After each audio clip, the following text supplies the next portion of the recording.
very small data pool to pick up from, but quite a lot of games in the end. That is 350 matches compared to Jostling Rift having 7,760 with a higher win rate, of course. But let's see how this one works out, because he did lock it in. He's going to keep it for this game. Yeah, I mean, maybe as well, something to consider is that you don't want to even put yourself at risk of the waning rift bug with the, what is it called, jostling rift facet. Yeah. So if you just don't have the opportunity, it's never going to be an issue. You gotta have quick fingers in a game like this. A lot of instant spells that can just be thrown in your general direction. But then again, what about the lockdown side of WINTRADERs? If it's not smokescreen, which I remember Kips was saying one of the best crowd control abilities in the game, I somewhat agree. It is fantastic. But what about the other abilities that they have? Doesn't feel like it might be great for catching the puck.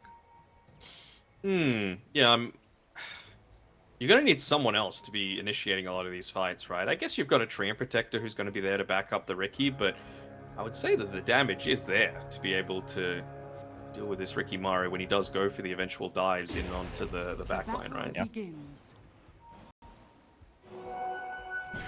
There we go. 3 bounties picked up. Bit of a steal there from WINTRADERs.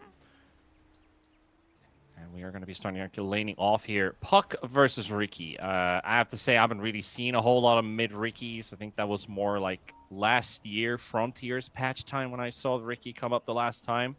So it's been a while for me. I mean, Ricky's one of those heroes that, again, does abuse a low armor hero like the Puck, right? Like, she's got 3 armor. She's put a little bit more emphasis into buying up a bunch more of those Iron Branches just to make sure that it's not going to be as big of an issue. But, I mean, it's the sort of reason that we even saw, I think it was Liquid that tried doing it, Night Stalker mid, whenever you were going up against the Puck, just because, you know, your base damage was pretty good. You'd be able to add that last hit, and then you just bully as much as possible. I think you're going to have a very similar sort of attitude with the Ricky.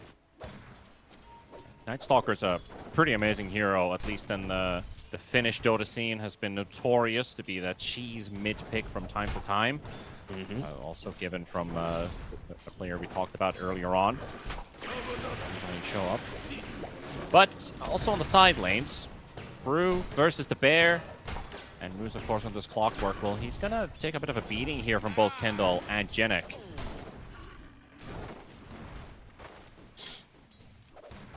I do like the fact that Moose, whenever he goes in, he makes sure to pop a Tango first, just so that he's got all of that passive regen going while he's going for these deeper dives. Of course, is a bit of a precarious spot, right? This is the period that I was mentioning that you need to be getting as much harassment in onto the Lone Druid as possible, because he's just incredibly scary once he gets to even like that 15-minute mark. You just try and bully as much as you can. Doesn't get to do too much damage yet to the Brewmaster, so there's definitely an opening for it. Plus with the roll out the barrel picked up by the Brewmaster, so he knows that he can beat this matchup. Going for that facet. Usually see the was it the Drunken Master? The Drunken Brawler, yeah. Drunken Brawler, yeah, that's the one. That's usually the one you pick up when you're not too sure about the matchup. Take Troll Warlord goes up against you, which you know you probably are going to have a hard time fighting against. Lumpy's diving under the tower here to poke Lalatroni. Lalatroni's still winning these trades here and actually gets a heavy amount of damage onto the puck. Has to force out the water.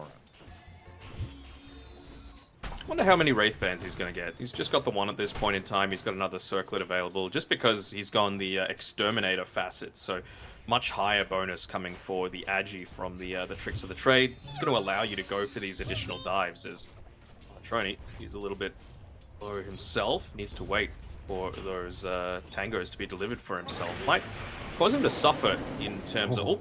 Lumpy went for it. He's going for the kill here, looking for another hit onto Lalatroni, and he's got this one. With the help of the range creeps under the tower, he doesn't even need to soak any hits. That's going to be a couple of range creeps as well that he ends up losing underneath the tower. You seeing this as well from Lumpy? I'm seeing this. It's the puckish, man. He's using it very nicely. Just dodging those tower hits whenever possible. Basically just got 100 health for free off of these little things. There we go. Puckish, dodge it out. He's going to take a little bit of harass from Lalatroni in the meantime, but that's all good. He got the first blood. I'm taking notes. I'm putting this up. Not that I play a lot of Puck. I'm one of those guys who actually has played Puck in the off lane, which is the worst to put the hero in. But, you know, I'm not exactly like living in the immortal territory where people are going to flame you right away for that hero pick. You know what? It's Dota. Just have fun with it. Oh, yeah. Oh, yeah. One of my favorite builds is, of course, like the Mjolnir Axe. Still a great way to turn around fights if your opponent forgets to buy BKB, for example. Have a lot of fun with that. Just constantly keeping an eye on moves. He's hit up to level 3, so you do have a bit of a power spike if he did opt to go more points in the battery assault, but maybe he's just saying, look, all I really want is the stun aspect of it. It might value the power cogs mana drain a whole lot more, especially considering you're going up against a Brewmaster who does quite heavily rely on that sort of thing to be able to get a lot of his last hits happening. I also wonder from Jenik as well if we're going to see like a value point in the little shredder skilled up at any point, just because it's a really nice tool to be able to quickly get out of those cogs. Yeah, it's something we don't actually see Snapfire's going for just these early little shredder points. I think that the damage scales very nicely, but since Full Bore is back on the menu, skipping up. I'd say level 4 you might put 1 point in it. It just feels really, really good. It's like the Jakiros when they're going up against Rubik, but they're just like not leveling Ice Path. Or just leaving at that value point at level 4 usually. But Pike with moves, maybe getting a kill on Kendall. That's a bit of a washing machine effect there as he's pinballed back and forth. And that's a kill for the Lone Druid. I mean, Jenik cookied him in there. Like, he made that choice to be able to go in, and I don't think Brew was ready to fight at all. Big fight there. Lumpy going again for the tower dive here and looking for the kill on Lalatroni with the help of El Misho. And that's going to be the third one here for Beast Coast. It's not looking too great for them at the start here for the WINTRADERs. But yeah, it's pretty significant, and especially Ricky being dead while this power rune is going to be coming up. At least Jenik is there to mind the top power rune, and it's actually going to be there as well, so looking out a little bit for the WINTRADERs, being able to secure that one, keep it away from the Puck. Lumpy, he's going to be forced to go back to the jungle, pick up a bounty rune, and I was about to say maybe make a rotation down towards the bottom side, but they don't even need him. Could maybe call MJZ, or this could be one of those rotations again where Brew TP's in, but then again he did just TP back a while ago, so he's going to have to walk back to the lane. Dream Protector is just going to sit in front of the tower, but Pike wants to push this lane. We could see a dive happen here. Sure. I mean, you've got the siege creep. You've got 1.5 creep waves here, and JZ might be in, I was about to say a little bit of danger. I think that's an understatement. Yeah, I mean, we've seen some Simpsons references earlier on today, but he's definitely feeling the I'm in danger. They might be getting the Wisdom Rune as well. Even the Brew doesn't feel safe to be able to go to that one. Level 3, almost level 4, but it's that 7-minute mark, and just does not feel good at all. Yeah, they have awoken the Beast Coast now. It's pretty much daytime, or like early evening here for some of the players. And Beast Coast, they look very refreshed compared to that previous series, which was causing them a bit of issues here and there. Not morning gamers, for sure. Yes, absolutely. Are you a morning gamer? This tower's dead. Hell no. Partially because, you know, just your skills, you know, being a little bit off the mark, but I play on C servers, and we just call it morning Dota. Is not yet. You know, people are not as enjoyable to be able to play with at that hour of the day. I feel you. You guys are you still got some of that UK flair in your language as well, so I can suspect what's going on. Big rotation to bottom. Pike manages to roar Lalatroni. He gets the feeling that there's a sentry around, and there definitely is one. So 4 heroes to the bottom lane, only to find nothing. El Misho gets to poke the mid tower with Lumpy coming in as well. That gang squad has now moved to mid. Can they get anything done here? With an amp damage rune as well on Lumpy, so they've got to be very careful. If you take a swing, it better hit onto Lumpy. Just no follow-up. Walking away, yep. Just going to lose the Ricky here by the looks of it. He's low. The cookie's done. Oh, he's sent back in again from those cogs and just has no way to recover. Moose is probably smiling a bit, like, that's a bit too easy for us to turn around. And he just picked up level 6, has hook shot. Lumpy, yeah, he's really playing with his life here. Nice dodge there. Doesn't count, unfortunately, for the puckish. It wasn't a targeted spell. Apparently neither did that tower hit as he moved away too quickly. Didn't count as a dodge, even though it was a dodge. I'm surprised Elmisha didn't go and give a little bit of an arcane boots power up to his puck, but it's already so much damage onto many of these towers. You've opened up the map a decent amount. You haven't really focused on Dart at all up on this top side. The one person on WINTRADERs that's having a decent start to the game. I say that as I just watched him miss a completely free last hit, but you know he's on track for being able to get into a decent timing on his Maelstrom, and he needs to hit as soon as he gets that. I don't think you can just sit back and try and farm. You gotta make an impact and slow down this lone druid, because you know you talk about Maelstroms, he's nearly finished his. And we went through that point in the draft, right? You can't just fall back and farm. You have to be active, and you're at a point basically where everything needs to go right for Dot. He can't afford a death. He needs to get every kill that he can get. He needs to maximize, really min-max this game to have a lasting impact, because Beast Coast, they are so far ahead already in terms of money. You gotta try and shut down that lead. Yeah, again, like, just from lane to lane, just get as many towers as possible. 2 side towers before the 10-minute mark is almost unprecedented, and you've got the level 10 siege creep coming for the mid lane as well, so I don't think you even need the lone druid to be able to make that happen, right? You can just look to back up, you know, play around the camps to the south side of the bottom twin gate, get the Maelstrom, and who knows, maybe even look to invade some areas of the jungle. But it's not even like WINTRADERs have any heroes that are super capable of taking stacks really effectively. You know, like Windranger, sure, eventually, but you're nowhere close to that point yet. No por favor by MJZ. He's giving the go sign, just waiting for a confirmation from Beast Coast, and we can get the game going. They don't even say anything. I'm not sure if I have to avoid something to ignore. Hopefully not. Can't see anything on chat. But you know, he gives the go. He knows he's ready to die in the lane. 8-0 in the first 10 minutes. I'm worried for Kendall. He has gone towards this Spirit Vessel, hasn't got any charges in the urn, and this is the sort of thing that, you know, if you're not getting any kills, obviously you're not getting any benefit out of it, but also doesn't do too much to help your farm either. Like, you are just going to find yourselves slipping further and further behind unless you are really starting to get active. Again, to me, it's Dard in 900 gold when he's got that Maelstrom available. That's when you need to go.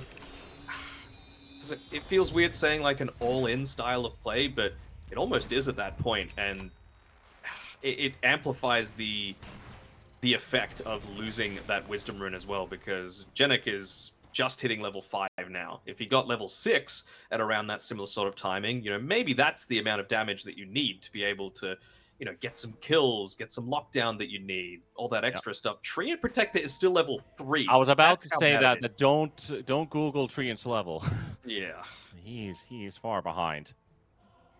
Has been on the receiving end of this game so far. Has more net worth than the Snap, but has 2 levels less. Doesn't really help him a whole lot here. Meanwhile, Willow is already at 3,000 net worth, about to overtake the Brew. With 20 Not too far behind the less. Ricky either. Yeah. And then you got Pike, who's just, you know, just free farm. Maelstrom ready, power trips bracer. Yeah, mi amor, yeah. Yeah, mi amor. Been told G, but don't seem ready to G just yet on Beast Coast. Looking like at what are some of these other items coming out. Speaking of them, for when they actually want to continuously push the tempo, right? Like, you've already got the Maelstrom on the Lone Druid, great. Do you wait for the mech on the Willow? Possibly. Puck looking to work into the Witchblade, that just seems pretty logical. And for Primal Beast, has he already got the Ring of Taras coming out to him? Wow, he does. So obviously the expensive portion of the pipe, and it's just going to provide him with so much durability. Well, we're ready to go once again. The mid tower is definitely going to be in peril. It's already weakened by quite a lot.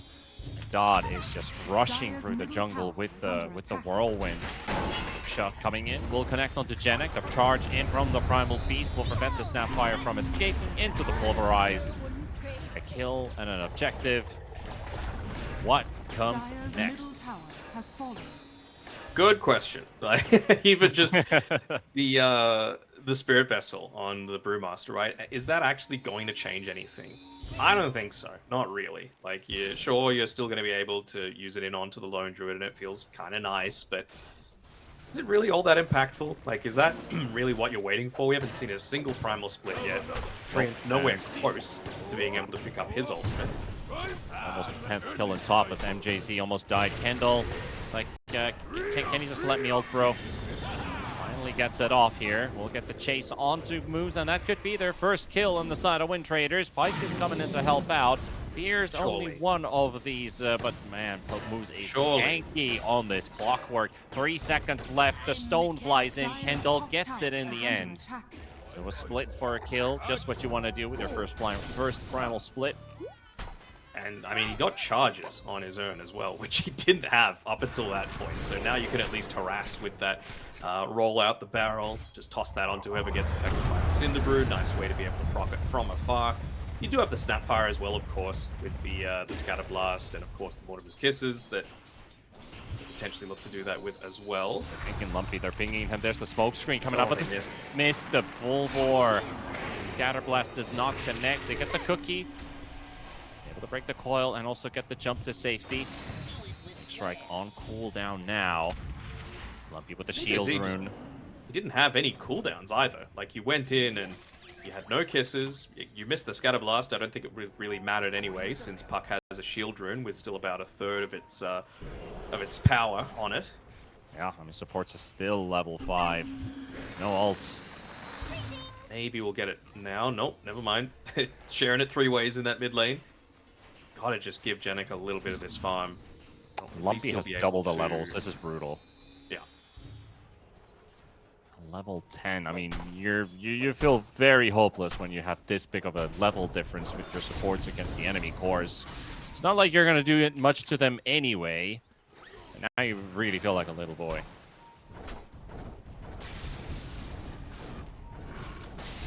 Ice hockey with dads versus the sons. True. When does that start? Like, how old would you say? Oh god, the beating starts so young. They got to remind him who's boss. Yeah. I don't know whose grand idea it was, but I think the first time we had that, I think I was like 7 or 6. Maybe even younger, but I think 6 or 7 sounds about right. You know, like the football match, you even have more players than the dads do, and it's like our bodies are not built to work that way yet. I mean, for me, it was like whenever I'm with like a little cousin and they're like, "Oh, do you want to play? Do you know Smash Brothers?" I'm like, "Oh yeah." Do you know Mario Kart? Like, you're gonna learn today. Is basically what I tell them. Yeah, that's the lesson that beastcoast is doing right now for WINTRADERs, is they get the Brewmaster lockdown. He does not get the Primal Split off, neither does the Magic Wand or the Healing Lotus to give him an opportunity to use it. MJZ is just chased and completely surrounded in the trees. Though he does find himself a way out for now, but the Primal Beast charges him down. And it's here to 2 towers. Although, yeah. It'll be able to clear out those creeps. I imagine they're going to use it. Okay, there we go. Took them a while. Trying to keep the creep wave alive, but it will fall. But it will stay alive for long enough that they can actually finish the tower without the backdoor protection kicking in. A single T1 has fallen. I mean, they just weren't able to synergize with those spells, right? Like, you've used the overgrowth, so now for a minute you can't really do anything. Snapfire. Still haven't seen a single Mortimer's Kisses. The primal split was interrupted because of the battery assault, so it's just a rough one for them. Like, they're going for this rotation. I'm not sure how impactful MJZ is going to be in this, and I mean, he even takes back a Watcher while under the cover of smoke, so it kind of reveals a bit more of an obvious smoke coming through, so they can just look to position themselves. I would say El Misho probably going to be the one on the front lines, considering he has the Shadow Realm to be able to just play around that. Yeah, look at him, right on the cliff in the river. just scouting out any sort of smoke that gets popped, and well, everyone is playing on a super defensive side right now on Beast Coast. Yeah, they are aware of the timings on WINTRADERs. That Diffusal Blade can definitely change things. The Gleipnir is ready on Dodd. His net worth is amazing. It's like 8,000 gold in a game. You're absolutely getting beaten up. But Dodd has the power to make an impact here. Pyke is close. Moose is the one that they find first. The bear is around. There's the Mortimer's Kisses. Clockwork hook shotting, but does not connect. The Cyclone as well onto the Lone Druid. Pyke will get that true form out.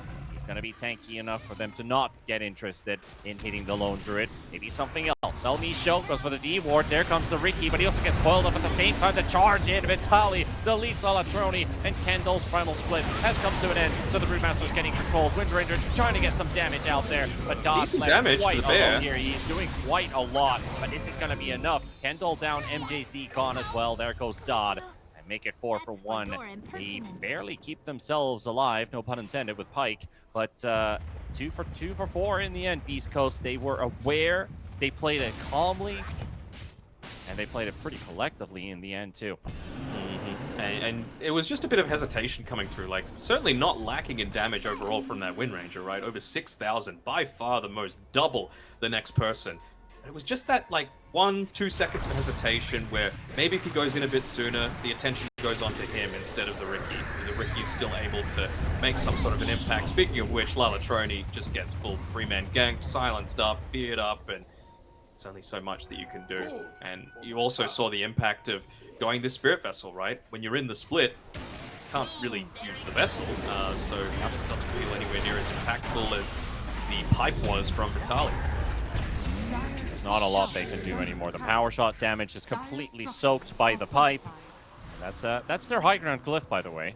They don't have another. I mean, they've already lost the tier 2, so the East Coast feels strong enough. They could technically just march to the high ground here, get some damage to the tier 3 tower, or Roshan is another idea, or continue hunting for kills if they just want to have a bit of fun.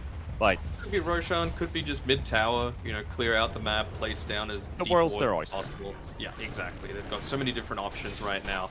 So I'm trying to think, like, how does WINTRADERs get back into this? Because, I mean, he doesn't have the Aghanim Shard yet on the Treant, as they're going to look to try and get a kill onto Moose, but he's just walking away from this. Yeah, he dodged. Didn't get hit by a single kiss. Himself back to safety out of that one. I mean, this might be too early to say, but I'm feeling that maybe a bit of fatigue is hitting WINTRADERs after beating Waska. That couldn't have been an easy battle. Going 3 games against a team that looks superior and then winning that series in the end. We've seen some of these teams just use absolutely everything mentally early on in the day. Hopefully that's not the case, but if they were hour-long games, I would agree. But they were pretty standard Dota games, right? A 26-minute loss, a 30-something, and a 40-something minute game, I think it was. So standard times, yeah. Yeah. I want to see MJZ putting a little bit more emphasis onto his own farm, just a little bit, you know. Push out some of these lanes a bit more effectively. Get the Nature's Grasp in. Get into your Aghanim Shard. I wonder if they're going to continuously stay up here on the top side of the map on Beast Coast, or if they might consider going through the Twin Gate to invade and try and yoink away that Tormentor. You can see that's what's being pinged right now on the map by Moose. He's saying, hey, we have a very clear net worth lead. Let's try and abuse it as much as possible. Radiant's courier has been killed. Tali drew a line that nobody should be crossing that bottom tier 2 area. Moose is trying to keep the wave alive, while MJZ is also trying to push it out to keep that at least near to that T1 to prevent that high ground push from happening. Because if it does happen from the bottom side with that Roshan Aegis picked up already, and of course with that Aegis you have that freedom to march to the high ground, but they are already making their way towards the Tormentor. There's going to be a notification for Beast Coast that they pick it up if they don't get there in time. Seen teams try to cut off teams that are escaping, and they are afraid of this one. I do not blame them. They need to be very scared because they are a long ways behind. This is like what we were talking about with the Bat Rider in the first game of our day, right? You need to, as a support, give up your life to force them back in some capacity. And you're going to need to do it quick because at level 15 on the Lone Druid, pretty damn tanky. He's got all of those early items that he could possibly want going into a Disperser next. Just, what is that? Or 1,300 gold away. And you've got the Aegis, and you're probably going to get the Wisdom Rune, and maybe the Tormentor. But again, seems like they want to make the most of this glyph being off cooldown. Oh, Lumpy just goes straight into Kendall. Spots MJZ in the trees. The Dream Protector's out. It's only a 30-second respawn, but that 30 seconds, look at that pushing power. That's a long half a minute. What can the rest of the team do? This is what I was talking about. You needed to put more aggressive pressure onto the Lone Druid. He has just had a completely free game. 5-0 and 5. Easily top of the net worth charts. Tons of building damage. Something that a Brewmaster doesn't necessarily excel at. Didn't get to play the map with that Dream Protector we were talking about, like cutting waves and stuff. They're already in damage control mode, but the moment that lane gets into the base, they lose a Dream Protector. It's no longer damage control. Something else. It's not worth using Overgrowth for this, I don't think.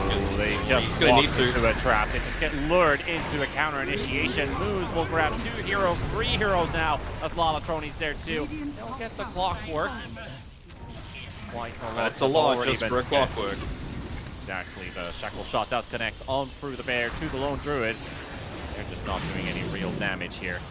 Another roar coming out again. The Primal Split's about to end soon. Dodd low on HP. Another orb flying through. Lalatroni caught in the Pulverize. And WINTRADERs, I do think at this point, you are trading a loss.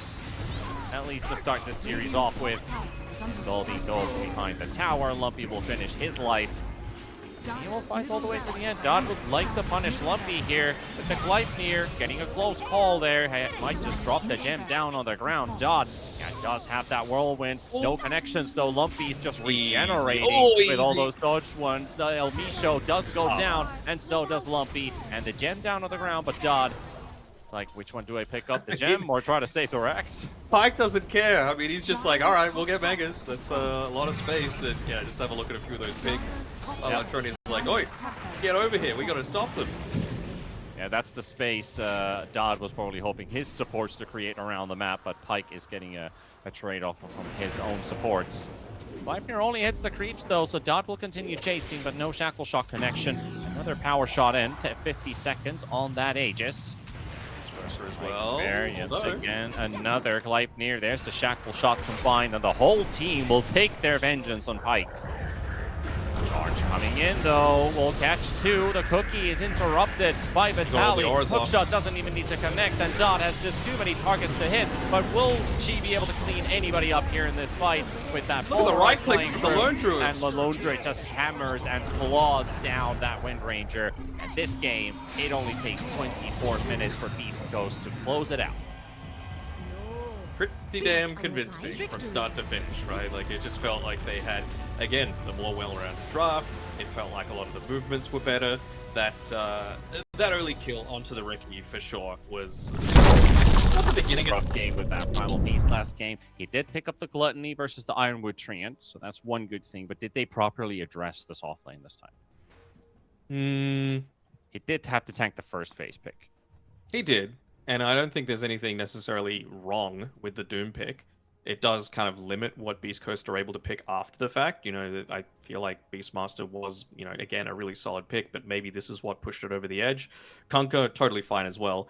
I just feel more confident in the Doom, right? Like, you've got different avenues to be able to come back into this. Like, there's options. Infernal Blade, % damage. You've got Scorched Earth, which hopefully isn't bugged anymore to stop doing damage altogether. Like we've been saying, the Gluttony up against the Ironwood Treant to help yourselves from getting split pushed. It just feels versatile, and it gives them multiple ways to initiate as well, right? With the Monkey King and the Doom once he's got the Blink Dagger there. So I think it's fine. I prefer it much more relative to what we saw with the Brewmaster. Do have to give props to Kendall with this Doom set. Not only just, you know, the guitars and everything, but honestly, just the helm, the Demon Prince horns, a real Warhammer reference right there. Are you a Warhammer fan? Cool. Not really. I was more of a Yu-Gi-Oh guy myself.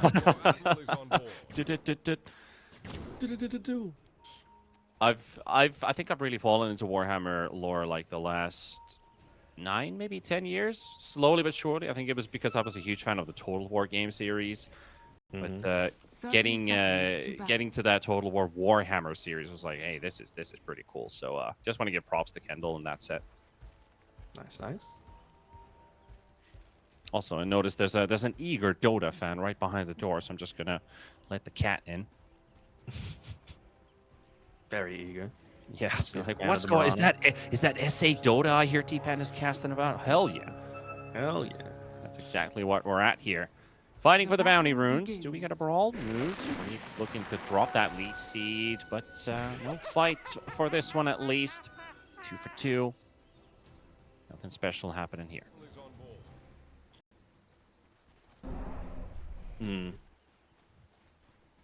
Just thinking, like, when could we potentially see some of these rotations happen, right? Like, Pyke, he's already starting to get, like, a Null Talisman queued up. You feel like, you mentioned it before, that Parasma Witchblade build going up against the Terrorblade, where you really don't care too much about his armor. You just look to try and use that use that spell damage to be able to come through to impact him in that way. And I gotta say, like, a Kunkka and a Mirana aren't lacking in damage from, like, even just level 3 onwards. You know, you're able to dish out a fairly decent amount. They are, One of those lanes as well for El Misho, where you're going up against Naga illusions and potentially TB illusions as well, so that Starstorm is going to give you a ton of value. Same with the Tidebringer. Yeah, and a lot of people just think about Kunkka being a Tidebringer physical damage, and people think about TB having a lot of armor, but again, it is X-Mark Torrent Arrow, which can take over 50-60% of TB's HP pool early on in the game, and that's going to be one way to also deal with the Sunder, having a bit of that extra crowd control, just to keep Dud occupied. That will always have its place in this game. Janek unfortunately missing there on the Brambles, might have been able to catch the Nature's Prophet out, but still just at level 1, probably wouldn't have been able to get any kills done by the Doom.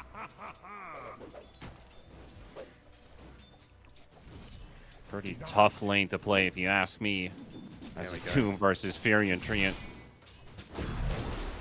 He's already chomping down that Ironwood Treant, right? Like, you know, the Greater Treant's going. Remember, he's got 2 charges of that Devour. It's just a matter of, like, what creep does he actually want to try and munch down on?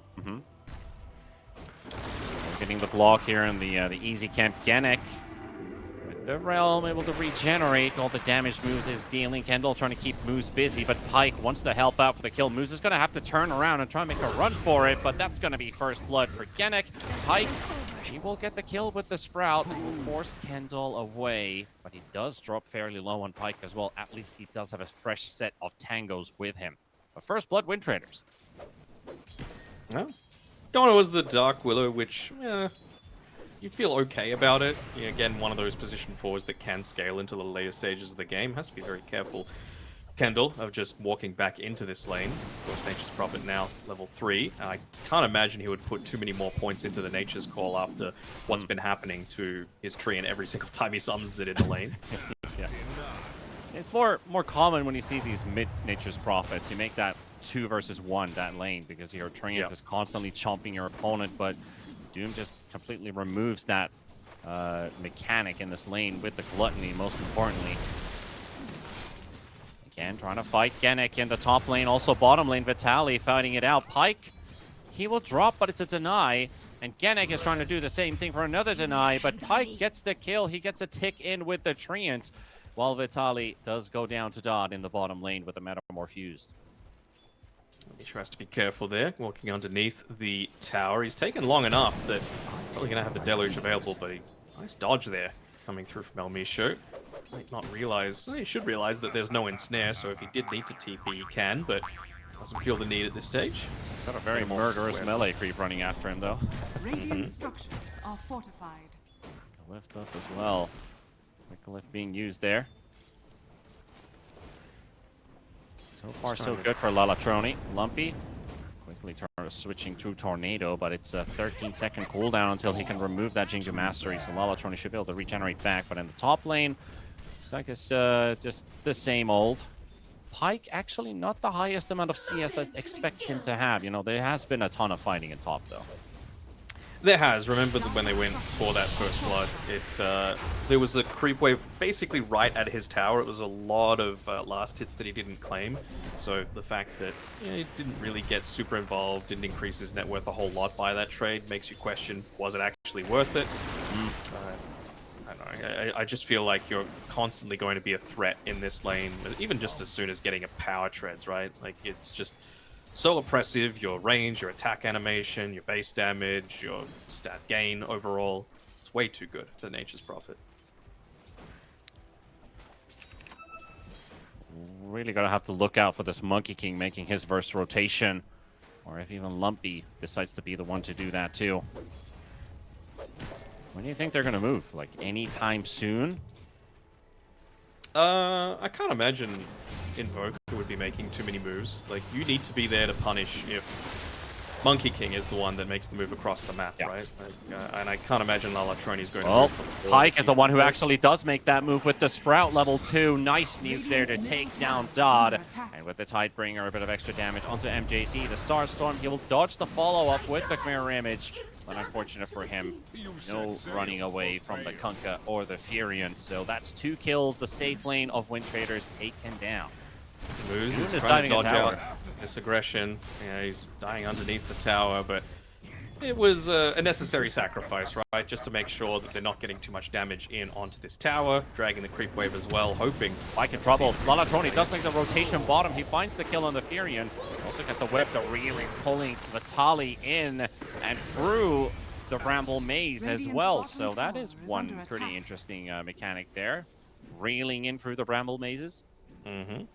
Radiant's middle Punishing tower them, is not under able attack. to secure that tower for themselves either. Whereas though, I don't think he's going to have the same issues as what we saw last game from the Treant Protector there, already up to level 4.5, just 6 minutes 20 in, so yeah, he's doing A-okay. Lumpy. He does not have room. Radiant are scanning. Lumpy hunting for Kendall here. He's like, where did that Doom go? He's not here. The Radiant scan is going to connect onto Moose, and Lumpy's coming in from the other direction. The EMP placed down. Doom dropping low, 500 HP. Tornado thrown in as well. Going to be a tight one here because he does have a lot of armor. Lalatroni intervenes. Doom survives, and Moose will go down to the tower. Monkey King helping out with this kill. Lumpy, he's not done yet, though. They will get Pike involved. Take down that Doom. No detection. No detection, indeed. But the Wisdom Rune will be secured at least. Yes. Ooh. Just making sure that they were able to actually secure it for themselves. And Elmisho, They he got both. tried to protect the rune, but it was taken away by MJZ. Elmisho will live from the illusions, but Naga fighting to the end as Vitali will move in to get this Naga kill. Still, though, they got both. Yeah. We've seen how huge that can be, of course. Especially when you're playing with a Dark Willow, right? Just getting into that early level 6, it's a huge spike in damage that you can look to try and play around, especially with someone like the Monkey King with the Simian Stride, which you can still, surprisingly, you know, just use for yourself to dive on in there with him. Again, throwing shade. Yeah, that was a time So much. when we were casting with Fear, when he talked about like the wisdom runes. It's like if you get double wisdoms at 7 and 14 minutes, it's GG. But right now, Pike, he's just getting pummeled under the tower. We'll get a kill for Dodd, rotating in, and this is what I wanted to see. Active carries, rotating in through the portal, getting kills. That's exactly what WINTRADERs are looking for. A very energized team coming into this game, too. 2,000 gold ahead of Beast Coast. Even just stealing away 2 bounty runes as well from their side of the map. Obviously, with an Invoker, you don't have the need to be able to go back inside your own jungle and claim that sort of stuff. Is he going to walk underneath the sentry? He's actually just on the edge here, Lumpy. Might be able to catch Spotted the MJ's Naga, head, but they find the Doom that's not alone. who they want, yeah. Much rather get the core. And Pike with a few of his deaths. You can't blame him for going for a kill secure, let's call it, at this stage of the game. That's what it certainly is. All right. Well, I mean, I think we're in for a proper game here, Deno. Yeah, for sure. I think it's the sort of thing where Terrorblade's kind of been left on his lonesome down on this bottom side because of how active WINTRADERs have been around that top area of the map. This is certainly a, if not winning the entire game an emotional recovery for Lalatroni after what happened to him last game. I think he had the lowest damage on the entire team as the mid Ricky, which, again, was last pick. You wanted it to counter what Lumpy was able to do. This time around, his movements have just been so much more solid, right? Like, just finding pickoffs, joining in with the rest of his team, punishing the Nature's Prophet, more importantly. Still, Beast Coast has been able to get their fair share of these kills. It's even with a 2K lead, 8-7. Getting a couple. Just not probably the targets they'd want. They'd want to probably find the TB again. Or if they can punish Lalatroni for over-aggression, that would be perfect for them. It would, but easier said than done. Exactly. You know, I just don't think they have the goods yet at this point. Again, one of the downsides of losing both of those wisdom runes. So maybe once you've got that ability to lock them in place with the overgrowth, or just that extra little bit of damage coming from the solar flare. But until that point, I think they're going to take this a little bit more chill. As long as you can still protect that mid C1, I mean, if you don't have your sixes, it doesn't feel great to do so, but you don't want to let it go either. At least for now, WINTRADERs are not interested in pushing down that tower yet. Farming around the map. Doom getting closer to the Midas. There's smokes behind Lumpy here, and they're going to need to Arrow address connects. It's onto the Monkey King, and Lalatroni, he's going to need some help here. The boat's coming in, and that is a dead Monkey King. Terrorize, simply too late. Even if that did connect, that boat would have taken the Monkey King's life. It was a good bait, right? It makes him feel like he can impact this as if Lumpy's there on his own. And you do need to address it, right? Because there was the siege creep there. You don't want to be losing your towers. You don't want to be enabling Pyke to go for these deep dives without the threat of TPs coming in and punishing you immediately. You just see like lines instantly drawn on the map. They want to make sure that they claim this bottom tier 1 tower. It's not all that healthy. So if they could look to claim that one, so much more of the map suddenly opens up for Beast Coast.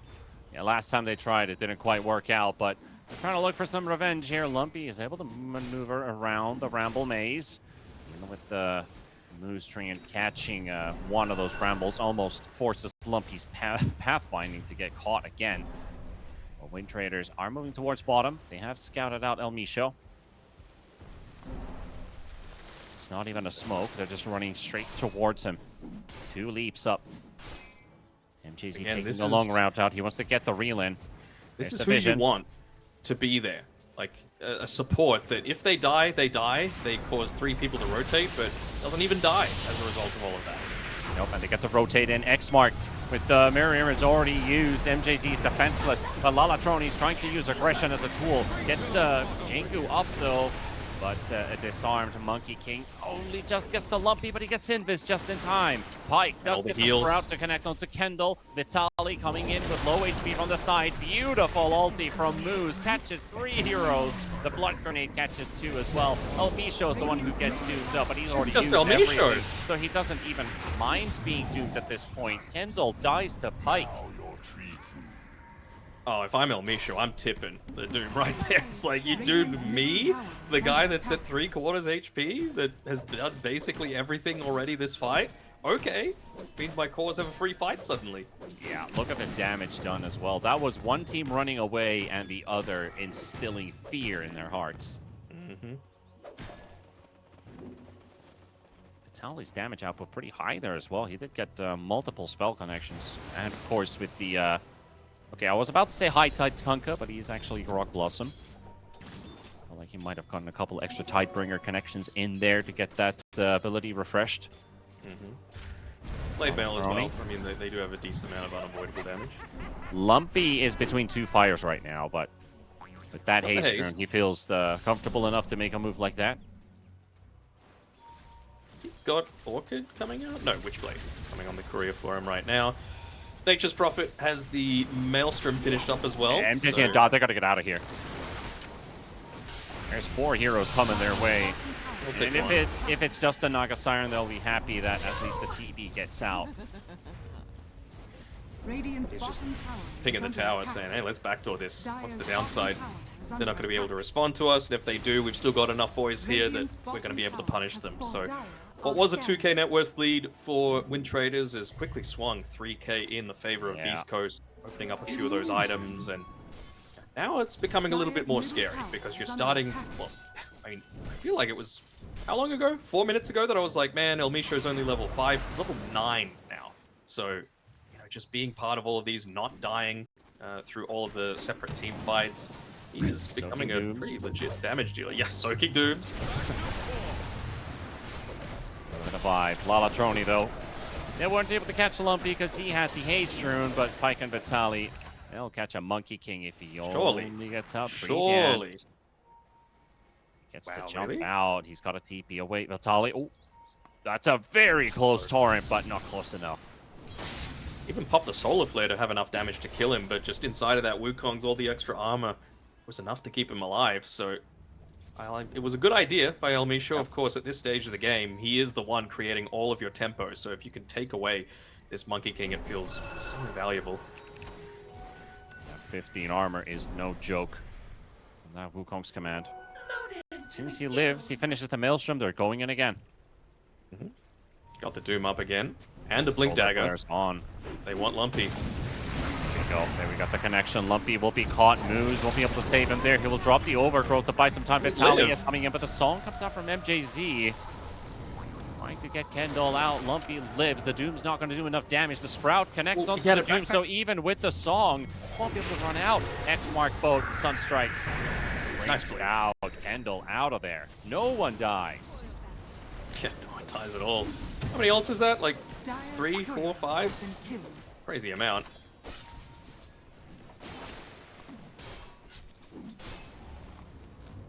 It was a nice spot out there by Pike as well. He saw that the Doom didn't have his Quelling Blade in his inventory. It was actually in his backpack, so that's why he went for that extra little bit of a deep dive. Yeah, Kendall instantly swapped it out. The Lotus is back to the backpack. Can't afford to get caught again by the Sprout. Pike, who has 8.3k net worth built up already, the Gleipnir starting to soon pay off. He's always going to be able to join in with a teleportation, one of the good sides. Playing a global hero. Meanwhile, Dodd, Manta recipes waiting, but still needs to buy the item. Just watching MJZ on this bottom side of the map. He's like sending illusion creeps in so like one by one, kind of feeding him to him, but just making sure that he's got something available to use Deluge onto the creep wave, while keeping his hero really close by, but out of the range of danger. So yeah, very clever way to be able to do things. As Olatroni, he's going to join in onto him. They need to take another tower for themselves. I think that's the big game changer potentially for WINTRADERs, and maybe the Manta style is going to enable them to do that when they're not as worried about overgrowth. Just El Misho might just die solo here to Genic. That Bedlam used, though, on the double leap. El Misho gets out. Otherwise, that could have been Doom traded for the Mirana. A solo kill for the Willow would have been worth quite a lot of money for the hero last in net worth. Support or core. Still worth a good chunk of money. Now the Arcane Rune, which some people say thank you very much for. You just see the value of, okay, 2 points in the living armor. Like, it's doing a lot to be able to just keep this bottom tier 1 tower alive. You know, without the Treant Protector, this is probably dead by this point, just because of all the attention that they've been putting on the mid lane. Even just illusions pushing creep waves into the tower would have opened up this map a little bit further. So holding onto this one makes a few of those movements a little bit more obvious. You know, and you know you're wanting to protect that 21 minute area around your Wisdom Rune as well. So just having an additional tower to be able to play around with feels so nice. You also got a pretty huge benefit from one of the items that Dodd has listed up on this Terrorblade, which is the Butterfly. It is such a huge damage item for this hero. And with the right lineup, in this case, the draft is very complementary to this TV being able to dish out damage in team fights. If you don't get anything out of it, there's still a ton of magical Beast Coast have, which could just kill the TV, and it gets nothing out of that Butterfly. But as mentioned, the draft is good to play around an item like that for him to have. I mean, Nature's Prophet can easily go in MKB as well, so it's not the worst. No one's built an Orchid up until this point. I was thinking maybe the Invoker might look to consider it, but it seems like Lumpy's keen to be bit of a right clicker in his own right? He's going for the Hurricane Pike. And And when I talk about like the Parasma Nature's Prophet, sometimes you do see a Bloodthorn also listed up because that is a huge attack speed buffer for a hero that already has Gleipnir. Radiant are scanning. One of the highest attack speed items in the game, 100. Is the highest actually. Oh, Moonshard, okay. That doesn't count. That doesn't count, yeah. It's a consumable, not an item. Should there be more consumables in the game, by the way? Is under attack. Sure. I mean, more options is always a good thing in my eyes. Don't want to overwork the frog, but you know, you love seeing how people are able to make things work. You know, like I think Revenant's Brooch, I want to see it buffed because I just think it's a cool item to be able to potentially change the stage of a game where, you know, the BKBs are really low and then suddenly you can just shred people. Dire's middle tower. There's a cool one. I kind of want to bring back the Warcraft level of being able to buy stat tomes. For being able to buy the Aegis. What about that? No, not the Aegis. I Alatroni? think that might be a bit next level. Alatroni, though, he's died here before in the same spot. Well, sorry, he hasn't died here yet. Now he will. He escaped the last time. My word's back. Bunch of TPs down towards the bottom side of the map, and it's like Who's is still going to be able to get away with this. This is kind of what I was wanting from WINTRADERs last game, right? I wanted to see a little bit more of that aggressive play coming from MJZ when he was playing the Treant Protector. Just push out these lanes, force people to respond back. As Elmisha is just going to walk into 4 of them. Okay. Ooze might also be in trouble, although he will be able to get back just in time. Yeah, he's been living in this bottom lane for quite some time. Yeah, Elmisha a bit unlucky there to run into a gank squad on the other side of the portal. I wonder if they're just worried about them going for Roshan, because there's a lot of rotations coming down towards this bottom side of the map. We've also still got the Wisdom Rune up now, so, you know, if Mirana's able to claim that, that's level 12, that's a whole lot of extra damage coming from the Solar Flare. And I think they did see these moves coming in as well, because there is a ward at the secret shop. So they've definitely seen Beast Coast start to move around this area. Potentially even start to take Roshan for themselves. Pyke was about to TP into the pit. Very equivalent items from both of these teams, right? We've got Crimson Guard on both sides. We've got, I believe, a mech on both sides as well. Nope, never mind. Mirana's got the drums instead. But it's a lot of damage, and it's a lot of damage reduction coming from whether it be spells or just boat rum and all that sort of stuff as well. Yeah, like WINTRADERs lineup feels immortal when you have Wukongs and Crimson Guard activated. And Song. Just takes so much away from that Solar Flare, but they're able to walk away with a Roshan and not get caught by it either. WINTRADERs, they are late for the party. Yeah, it's just a tiny bit of indecision, you know? Like, if no one's revealing on the map, if it's kind of obvious what they're trying to do, maybe they weren't feeling too confident with their ward coverage, but actually their warding game is a little superior right now on WINTRADERs. They've got a good coverage across the map, a defensive one, an aggressive one, and even able to spot out where Lumpy's farming up here on the top side. Sentries and vision everywhere. They know what's going on here. Elmisha will get the Tormentor out. And it feels a bit weird in a way that the team that doesn't have Aegis at this time is looking for the towers next to the Tormentor from the opponent's side. But they're not going to continue further than that T1. The prize is mine. Yeah, it does feel a little, to be honest, aimless coming through from WINTRADERs. It feels like they know they need to do something, but not where it needs to happen. 1 versus 2 for now, but the rest of the squad's arriving. But Alatroni is gone. MJC's song is not enough for Kendall to come in for the Blink Doom. And he'll just TP away. And that was, if only X-Mark was on cooldown, that might have even connected. I mean, he didn't mech in time. That's the other thing. You had that on the Naga Siren. Maybe that little bit of burst of healing would have been enough to keep him alive. Off the Song of the Siren healing. What's up with these Naga 5s today? Not fully utilizing their kit. Smart arrow. There's Kendall. Thinking about the Terrorize if they were going to straight up dive the Doom.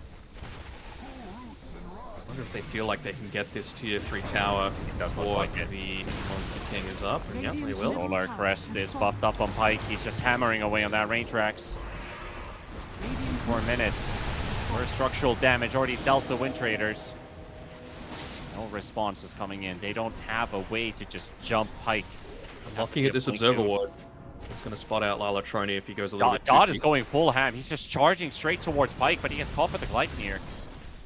Still got the Aegis, remember, so you can't afford to commit too heavily. You know that you've just used the Song of the Sirens, so that disengage isn't even super available for you. They might just choose the easier option. Caught in the river, give it the deafening Well, blast stuff. again. Yep. Just the ultimate counter to this Monkey King. Yeah, I was talking about... Kendall. He does jump something, but he hits something else. It's not the target he wanted, and he's going to get comboed up in the river. Kendall down. Pike gets away. He went for the War Stomp blink in, but that was not the target.